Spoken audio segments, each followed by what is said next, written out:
Grabe, kung naghahanap kayo ng mapasyalan ngayong summer, perfect itong spot na to. Hey guys, last Sunday morning, super aga namin nagising kasi kailangan namin maabutan yung first trip ng train. Habang ang iba ay tulog pa, kami ay nasa biyahe na at para makaiwas din ng traffic. From Santa Cruz, Manila, sumakay kami ng LRT papuntang PITX station. Minsan talaga mas natutuloy pa yung biglaang plano kaysa sa matagalan ninyong pinagplanuhan. May mga bus at van option naman, hanap lang kayo ng Kawit Cavite, Noveleta, or Rosario Road. Hindi nga mahaba ang pila nung time na yun kaya nakasakay agad kami at nakaalis. Typically ranges from 30 to 45 minutes under normal traffic conditions. However, during peak hours or weekends, it may extend to 45 minutes to an hour. Pagbaba nyo, no need for tricycle or extra ride kasi walking distance lang talaga mula sa drop-off.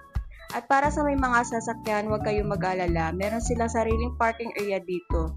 So safe and convenient din. Reminder lang guys, kung plano ninyo mag-overnight or kumuha ng room dito sa water camp, much better kung mag-call muna kayo or mag-book ahead of time, especially on weekends or holidays. Good news din dahil nagbibigay sila ng discount para sa senior citizens at PWDs, kaya malaking tulong yun sa budget.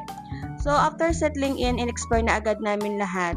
Meron sila ditong wave pool, as in legit may alon. Every hour may wave session, kaya feel na feel mo parang nasa beach ka talaga. Kung chill lang ang hanap mo, try mo ang lazy river. Kuha ka ng float at hayaan mong dalhin ka ng agos. Charot. Super relaxing. At kung mahilig ka sa party vibes, meron din silang rave pool, may music, may lights, at minsan may aqua zumba pa. Parang pool party all day. And one of the highlights is the 2-story high swirl slide. It's a must try for those who love a good spin and splash. At maraming pang ibang activities dito, siguradong ma-enjoy ng buong pamilya this summer. Kaya kung gusto ninyo ng fun, relax at sulit na banding, water camp is the place to be.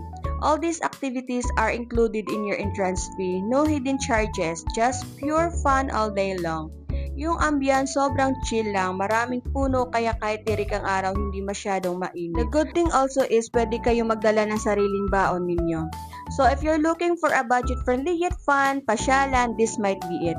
Thanks for watching and I hope nahanap nyo rin yung next summer spot nyo. Don't forget to like, follow, and stay tuned for more chill lakads. See you on the next vlog. Bye!